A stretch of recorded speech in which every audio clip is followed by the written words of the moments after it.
हर खबर पर होगी आपकी पकड़। डाउनलोड कीजिए एबीपी लाइव ऐप। आपका एबीपी न्यूज पर आपके साथ मैं हूं आदर्श। जहां बिहार में चुनाव के बीच सत्ताधारी पार्टियां जहां एक और ये बताने पे लगी हुई है कि बिहार में सब कुछ ठीक है, वहीं जो अगली खबर है वो कानून व्यवस्था पर कई बड़े सवाल खड़ी करती है। देखिए, बिहार के बक्सर में एक दिल दहला देने वाली वारदात हुई है। एक दलित महिला के साथ गैंगरेप की घटना को अंजाम दिया गया। गैंगरेप के बाद भी अपराधियों की दरिंदगी नहीं थमी। महिला के 5 साल के मासूम बेटे को मार डाला। बेसुध हालत में मां और उसके बेटे के शव को खेतों के बीच एक नहर में फेंक दिया गया। दोनों मां बेटे को प्राथमिक स्वास्थ्य केंद्र तक पहुंचाया गया, लेकिन बच्चे की मौत हो चुकी थी। परिजनों के मुताबिक महिला बैंक में पैसे जमा करने के लिए घर से निकली थी, तभी कुछ लोगों ने उसे नहर के पास पकड़ लिया और दिन से लेकर पूरी रात तक उसके साथ घिनौनी हरकत की। मौके पर पहुंची पुलिस ने बच्चे के शव को पोस्टमार्टम के लिए भेज दिया है और पीड़ित महिला का बयान दर्ज किया है। मामले में 2 आरोपियों में से एक की गिरफ्तारी हो चुकी है। पुलिस जांच में जुटी हुई है, दूसरे की तलाश की जा रही है और इस मामले में एक आरोपी गिरफ्तार किया गया जबकि दूसरा अभी भी फरार है। आपको सुनवाते हैं पुलिस क्या कुछ कह रही है इस पूरे मामले पर। पीड़िता द्वारा इस तरह का बयान दिया गया है, तो इस संबंध में पीड़िता को ले जाके मेडिकल कराया जा रहा है। 164 का बयान कराया जाएगा। FIR दर्ज कर ली गई है और एक अभियुक्त की गिरफ्तारी, 2 नामजद में एक नामजद अभियुक्त की गिरफ्तारी भी कर ली गई है। बच्चे की हत्या भी हुई है, उस संबंध में पोस्टमार्टम के लिए उसको भेजा गया है। हत्या का कारण, मरने का कारण क्या है, पोस्टमार्टम के बाद स्पष्ट होगा। और देखिए, उस महिला और उसके बच्चे के साथ बर्बरता के बाद अपराधियों ने जिस जगह पर उस महिला को फेंक दिया था, उस जगह पर पहुंचे हमारे वरिष्ठ सहयोगी पंकज झा। उनकी रिपोर्ट देखिए और समझिए कैसे इस पूरी घटना को इन अपराधियों ने अंजाम दिया था। जब से लोगों ने इस खबर के बारे में सुना है, इस इलाके में भीड़ लगने लगी है। और बिहार में जो छोटे नहर होते हैं उनको आहर कहा जाता है, और वो जो सामने का हिस्सा दिख रहा है, इस आहर के ठीक उस पार वो जो जगह है, वहीं पर वो महिला जिसने गैंगरेप का आरोप लगाया और बच्चा उसका 5 साल जो अब नहीं है, दोनों को उस महिला के साड़ी में बांधकर वो रख दिया गया था। और वो महिला जा रही थी दूसरे रास्ते से, यहां तक कैसे आई इसके बारे में अब तक पता नहीं चला। सबसे पहले जिन्होंने देखा, कुछ आवाज आई उनको, गांव के ही बुजुर्ग हैं, हम उनसे बात करते हैं। कैसे पता चला आपको, क्या हुआ, कैसे इधर आए आप? आवाज आता है, तू आवाज करता है,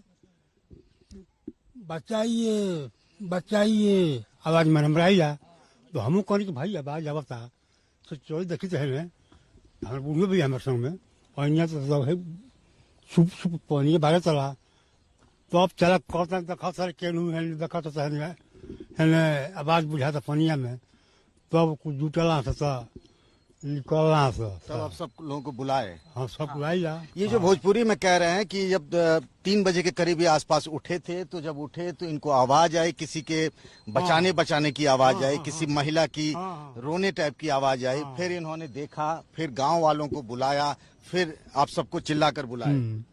तो हम चला कहते भैया वालों देखो कि आवाज करता है, छुप छुप कर रहा है।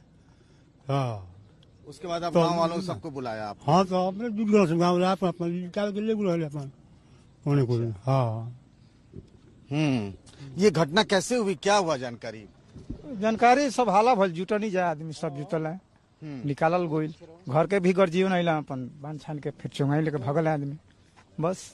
अब का कितने बजे सवेरे आप लोगों को पता चला? जब सुबह 3 बजे सुबह जब ये हालत किए, सब जुटल, सब गर्जीवन के भी बलावल गुल गर्जीवन अइले, अपन निकाल के आते ले गए। महिला पिछले 60-1.5 साल से यहीं अपने मायके में ही रह रही थी? हाँ, सही तो सही साल भर करीब ना हो, साल भर करीब। हाँ, साल भर से वो मायके में ही रह रही। जाने वाली थी अपना ससुराल भी जाने वाली थी। आज वो अपने ससुराल जाने वाली थी। हाँ।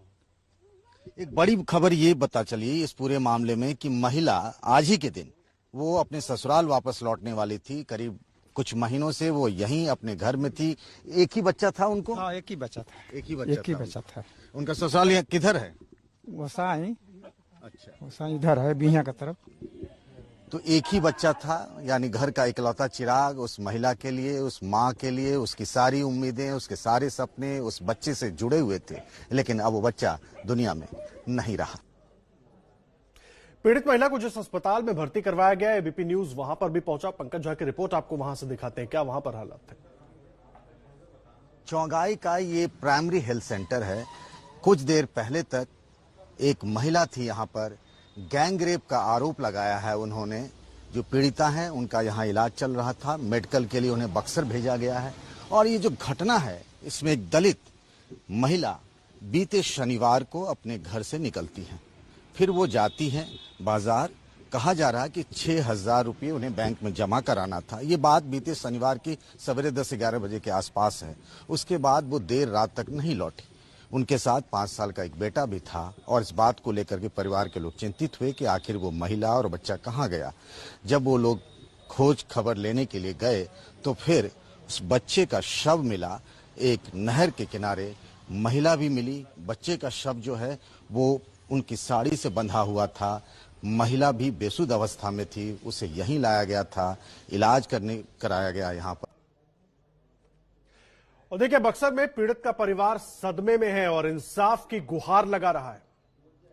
जैसे ही लोगों को इस खबर के बारे में, इस दर्दनाक जानकारी के बारे में पता चला है, लोग दूर दूर से, नाते रिश्तेदार, उनके जानने वाले इस घर पर आ रहे हैं। और सबसे बुरा हाल किसका होता है हम सब जानते हैं। रिश्तों में माँ से बढ़कर कुछ भी नहीं होता है। तो उस महिला की माँ का रो रो कर बुरा हाल है घर में। जब से उसने इस खबर को सुना है, समझिए उसने खाना पीना त्याग दिया है। क्या हुआ आपको, कैसे पता चला, कैसे ये सब हुआ?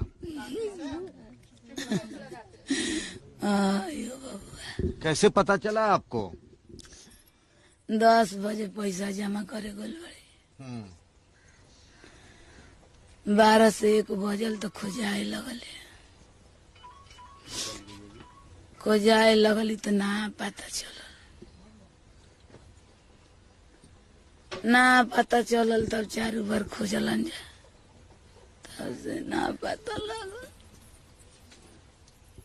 आप कह रही हैं कि 12-1 बजे में 10 बजे निकली थी आपकी बेटी, 12-1 बजे में कोई खोज खबर पता नहीं। साथ में उसका बेटा भी तो था। हाँ, तो लड़का रहा। हाँ, तो कहनी जा कि आई हन पैसा जमा करके, ऐसे तकते तकते 3 बजल तो खोजाहट होके लगा। घर से कह के गोली की जा तनी पैसा जमा करे। अब बीचे का भइल का ना भइल। 3 बजे लगल तो फोन ठोकाए लगल तो केना हुआ पता नहीं। फोन, मोबाइल फोन भी लेके गई थी? लेके गई थी लेकिन उसका मोबाइल स्विच ऑफ कर दिया गया था। अच्छा, आप कह रहे हैं कि वो मोबाइल फोन लेके गई थी, मोबाइल स्विच ऑफ कर दिया गया। घरों के मोबाइल कुल स्विच ऑफ हो गए, लागते ना रहे। गाड़ी से इनके के विदा करने की जा देखो बुचिया गोलिया गोलन घूमलन तो ना पता लगा। जले बक्सर फोन भइल, बोला हो जावे कलन की बुचिया तो एरिया में नहीं खेल तो जाके डिहोंगा देने तनी देखियल। डिहोंगा देने देखलन जे तो ना यार चला। कब पता चला, कब कैसे मिली वो?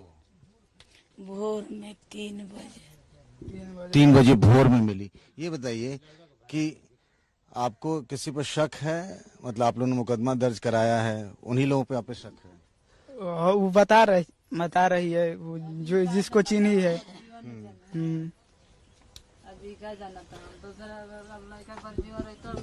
क्या कह रही हैं? मने गर्जी में रहतन तब न तो नहीं बनल। पहले से कभी कोई झगड़ा उड़ा भी हुआ था? कुछ नरनिया गोबर पथली कुल कैली, सब कैली। हंसत खेलत गोली कहली कि माई काथी में पैसा ले ली, परस में ले ली कि बैग में कहनी कि तहारी इच्छा।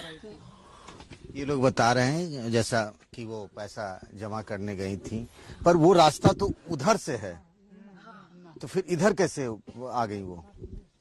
ये रात में कैसे आ गई बड़ी कुछ मालूम। ये भी मामला बहुत पेचीदा है कि जहां वो पैसा जमा करने गई थी वो गांव के इस साइड से रास्ता और बिल्कुल उल्टे में वो मिली थी और उनके बेटे की। अच्छा, ये जो उनकी माँ है पीड़िता की, वो बता रही है कि जहाँ पैसा जमा करने गई थी वहाँ वो पहुँच भी नहीं पाई हैं।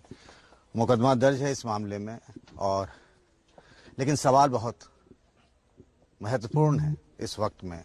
ऐसी घटना हो जाना वाकई हैरान करने वाली बात है। देखिए, बक्सर की इस बर्बर घटना पर आरजेडी और कांग्रेस ने नीतीश सरकार पर अब निशाना साध दिया है। हाथरस की घटना की आग अभी ठंडी भी नहीं हुई है कि बिहार में बक्सर में इस तरह की घटना सामने आई है। इसके लिए शासन को, प्रशासन को, सत्ता में बैठे हुए लोगों को जवाब देना चाहिए और जल्द से जल्द कार्रवाई करते हुए पूरी जांच की, दूध का दूध और पानी का पानी करना चाहिए। इस तरह की घटना ने शर्मसार किया है बिहार को और सुशासन के दावा करने वाले लोगों को इसका जवाब देना चाहिए।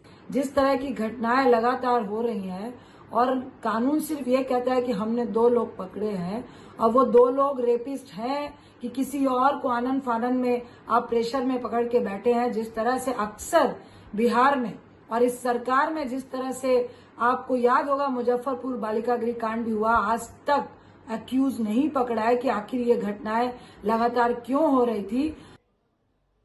देखिए, अंदाजा लगाइए, चुनाव का माहौल है। सत्ताधारी पार्टी बार बार पूरे प्रदेश को यह बताने की कोशिश कर रही है कि प्रदेश में सब कुछ ठीक है, हर व्यक्ति सुरक्षित है, लेकिन उस बीच में एक दलित महिला के साथ इतनी बड़ी घटना हो जाती है। घर से वो निकलती है बैंक जाने के लिए, बैंक में उसको कुछ पैसे जमा कराने होते हैं, साथ में 5 साल का बेटा होता है, लेकिन उसको अगवा कर लेते हैं कुछ लोग। दिन भर और रात भर उसके साथ घिनौनी हरकत की जाती है, बर्बरता की जाती है और फिर उनको मारने की कोशिश की जाती है। महिला बेसुध हो जाती है, 5 साल के बच्चे की मौत हो जाती है, मरा हुआ समझकर उनको नहर में फेंक दिया जाता है और रात को 3 बजे महिला बचाओ बचाओ की आवाज लगाती है। गांव वाले सुनते हैं, किसी तरह महिला को वहां से निकालते हैं, लेकिन तब तक बहुत देर हो चुकी थी। 5 साल के उस बच्चे की जान जा चुकी थी अस्पताल पहुंचते पहुंचते। हालांकि एक आरोपी को गिरफ्तार कर लिया गया है, लेकिन एक आरोपी अभी भी फरार है और सवाल यही है कि बार बार सरकार और नेता जो बात कह रहे हैं कि सब सुरक्षित है, क्या कानून व्यवस्था पर यह घटना कई सवाल नहीं खड़े करती है। और देखिए, बक्सर की घटना पर जेडीयू ने सफाई भी दी है। जेडीयू प्रवक्ता राजीव रंजन से बात की बीपी न्यूज संवाददाता निवेदिता शांडिल्य ने, सुनिए।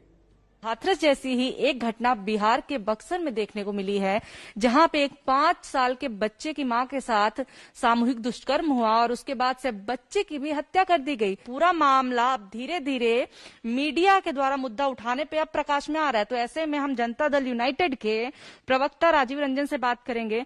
बिहार में भी ऐसे घटना आ जाती, चुनाव से वो भी जस्ट पहले आती है, तब जबकि कानून की दुहाई दी जाती, कानून अच्छा हो गया है या फिर जितनी भी चीजें अच्छी होगी, पुलिस अच्छी है, उसके बाद ये सब कैसे हो जाता है सर? ये सबसे पहले तो ऐसी घटनाओं के जरिए जो पार्श्विक मानसिकता के शिकार लोग हैं, वो कहीं न कहीं मानवता को शर्मसार करते हैं और इस राज्य में महिला उत्पीड़न को लेकर के कोई शिथिलता बढ़ते जाने का सवाल नहीं उठता है। पुलिस ने तत्परता के साथ कार्रवाई की है और 2 नामजद लोगों में से एक की गिरफ्तारी हो गई है, दूसरे की गिरफ्तारी भी शीघ्र होगी, इसलिए पुलिस ने दबिश बनाया है। और जो परंपरा है ऐसे मामलों में फास्ट ट्रैक कोर्ट के जरिए जल्द से जल्द पूरे प्रकरण को एक लॉजिकल कंक्लूजन पर पहले भी पहुंचाया जाता रहा है और इस मामले में भी जिन्होंने ये घिनौनी और जघन्य अपराध किया है वो न केवल कानून के सलाखों के पीछे होंगे, जल्द से जल्द उनको कठोरतम सजा मिले, इसको सुनिश्चित करने का काम हमारी सरकार करेगी। सर, लगातार सवाल पूछा जाता है, हाथरस के मामले में भी आपने देखा होगा कि वो नेता कब पहुंचेगा, वो नेता कब पहुंचेगा, कब मिलने पहुंचेगा। सर, यहाँ पे क्या होगा? सरकार की तरफ से पीड़ित जो परिवार है उससे मिलने की कोशिश की जाएगी, बात करने की कोशिश की जाएगी, सहायता दी जाएगी? देखिए, मुझे ऐसा लगता है कई बार इसे सियासत समझने के बजाय अगर इस प्रकरण में राजनीतिक दल मानवीय आधार पर न्याय के लिए कहीं भी पहुंचते हैं तो उसको दूसरे परिप्रेक्ष्य से नहीं देखा जाना चाहिए।